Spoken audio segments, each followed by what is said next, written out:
Call to order to Scott County School Board. This is our, I'm going to keep up with it, July meeting. So, time flies in summertime.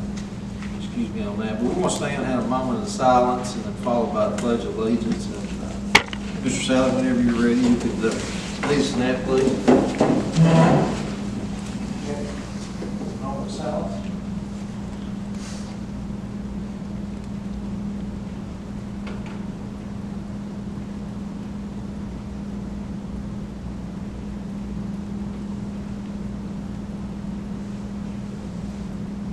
I pledge allegiance to the flag of the United States of America and to the republic for which it stands, one nation, under God, indivisible, with liberty and justice for all.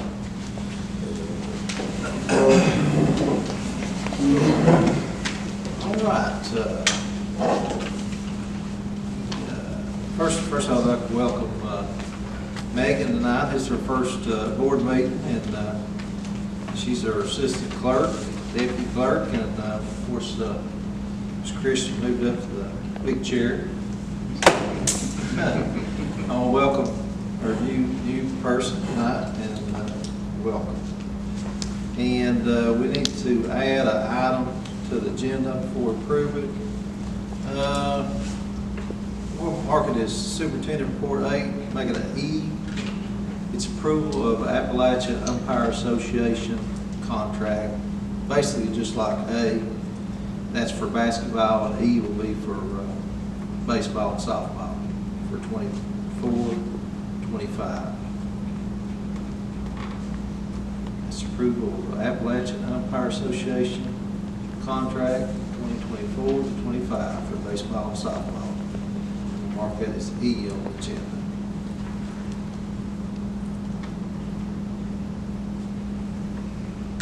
Unless y'all have something else, I'd like to have a motion for approval. I'll make that motion. A motion from Mr. Housewright. Second. A second from Mr. Sally. All in favor? Aye. Opposed? Motion carried. All right, approval of the minutes. We had 2 meetings last month. We had a regular meeting on June the 4th, and then we had a closeout budget meeting on June 25th. Y'all had a chance to look at the minutes. I'll make that motion. Got a motion from Mr. Housewright. Got a second from Mr. Meade. All in favor? Aye. Opposed? Motion carried. All right, approval of claims. Anybody got any particular questions on our expenditures this past month?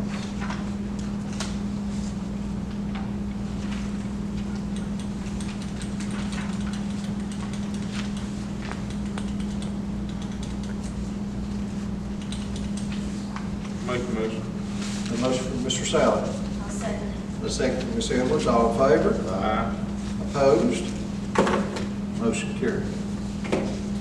All right, we're on the topic of information about student representatives to the board. And this is information that I put together from the last meeting. It's got the VSBA information as far as student school representatives. It also has the optional student representative of the school board, the VSBA policy, as well as a policy that was put together for Scott County Public Schools if the board wanted to have a student representatives to the board. And so if the board wanted to move forward with this, it would require a motion and a second to pass in order to do that by majority.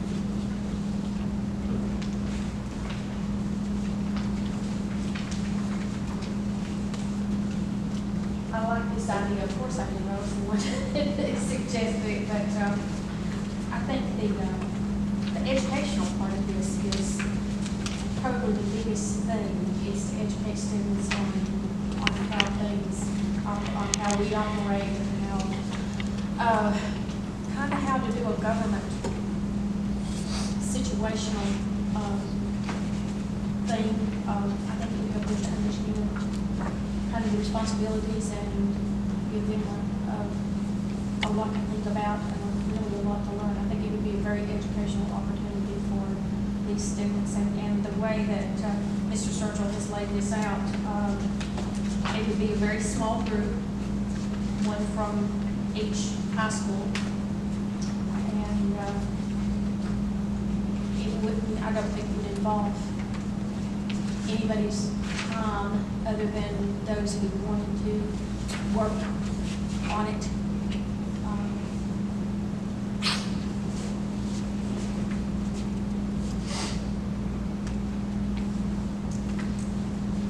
Just a list of the schools here that's participating in that moment, or has, or just where the information come from. That came from the BSBA. I do think that's a list of schools that are participating, but I'm not saying that's an exhaustive list of Yeah. schools.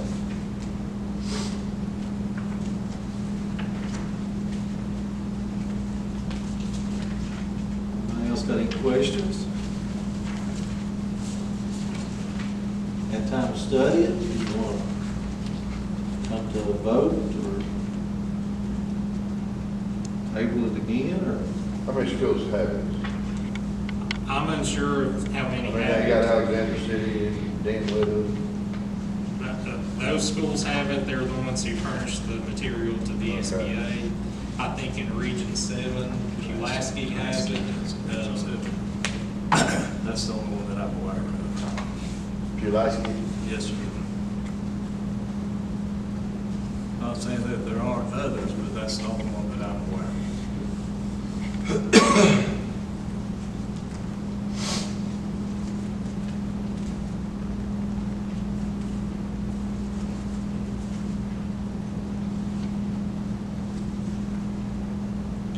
Like I said, need a motion for approval if y'all want to vote on it. And need a second is Will stopped, and then we'll have a vote.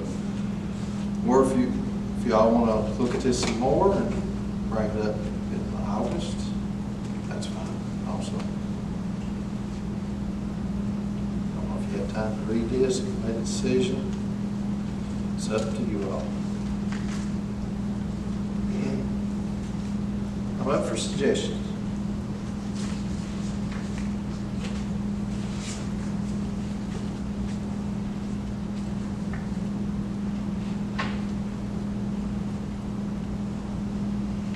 So we just discuss a little more about the August.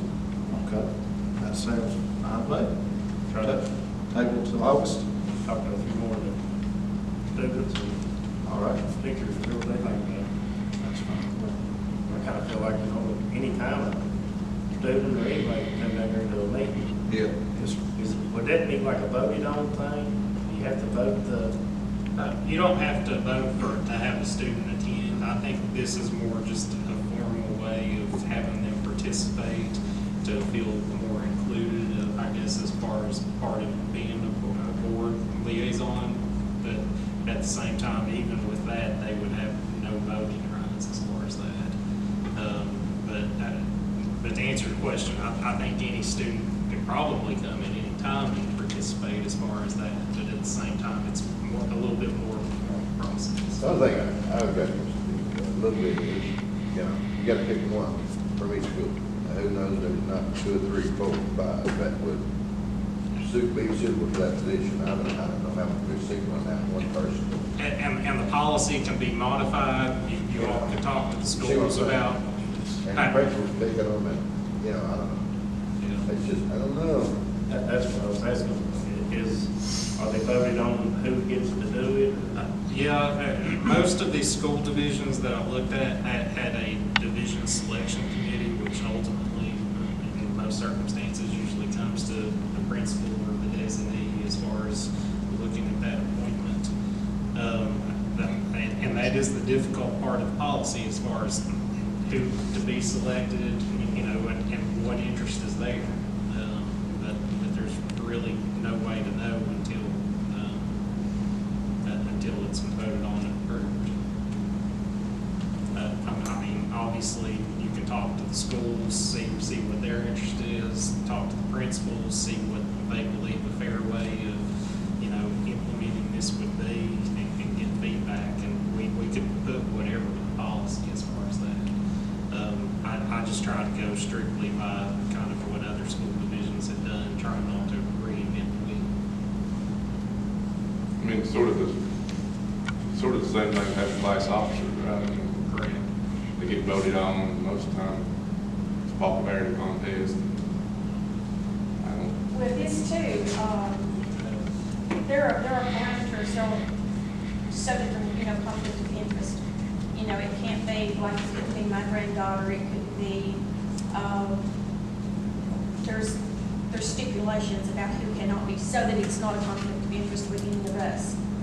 I feel like kids got plenty of avenues to come if they want to ask us something. I mean, they got the principal they can go to, they got the guidance counselor, they got teachers, they got, I mean, and they've come here themselves before and spoke to us about stuff and asked us for, I think the last time was dance team come up here a couple of years ago, asking to start a dance team, and different things like that. Started the tennis program too.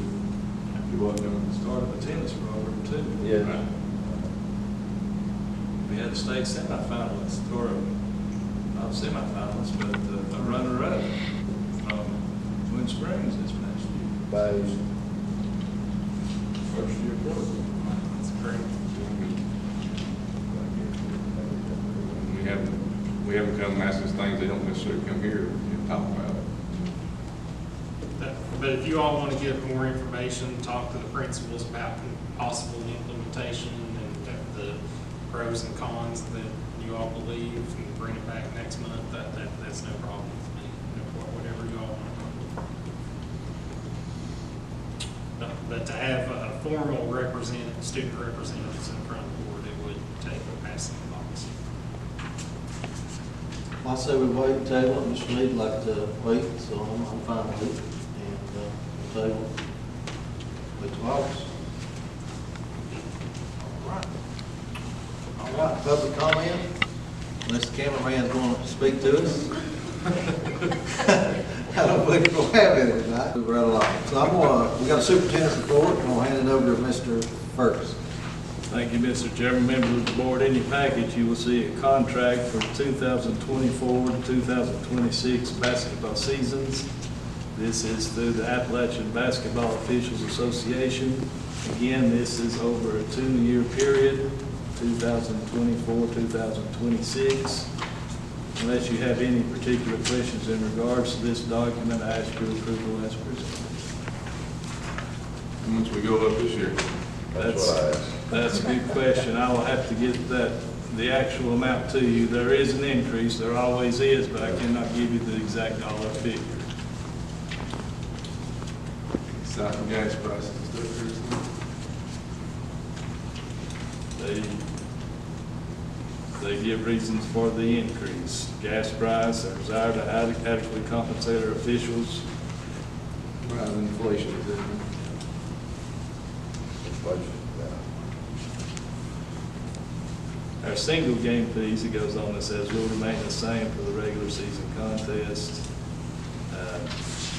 But whenever you get into more than one, that's where the cost would increase. Single game or not, they still got to drive there, right? Yes, sir. I make the motion to approve it. A motion from Mr. Sally. I'll second. So I got a motion, I got a second, all in favor? Aye. Opposed? Motion carried.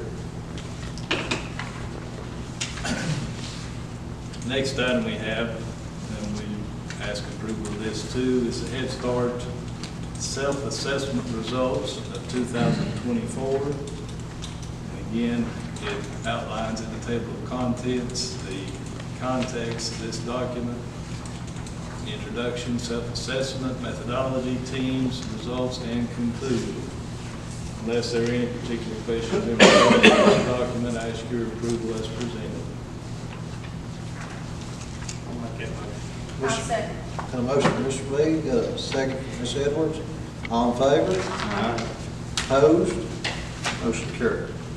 Next item we have is the Head Start financial report for May of 2024. Unless there's any particular questions in regards to this document, I ask your approval as presented. A I'll make that motion. Motion from Mr. Salley.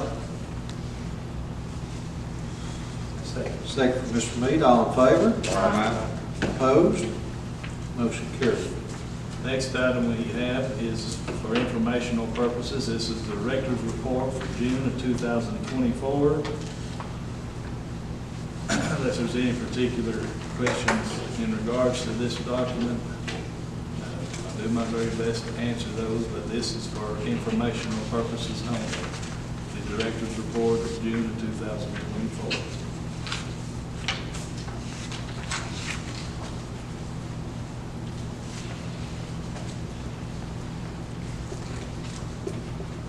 Looks like the majority of the context of this document shows the number of participants in the early Head Start programs and the locations in which they serve these children. Been trying to do that. And they are capped at a particular Are number they? based on each side. I think that number is 8. They look pretty regular there in the document itself.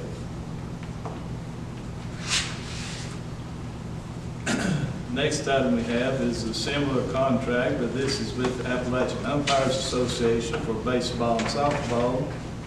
This is for the 2024-25 season, actually 25 season, since this is spring sport. There again, there is an increase in cost, and I'll have to get you exact numbers comparatively to show you what that is. Unfortunately, I didn't bring those with me. But as was made mention earlier, as everything else goes up, so does these prices to umpire and officiate these ball games.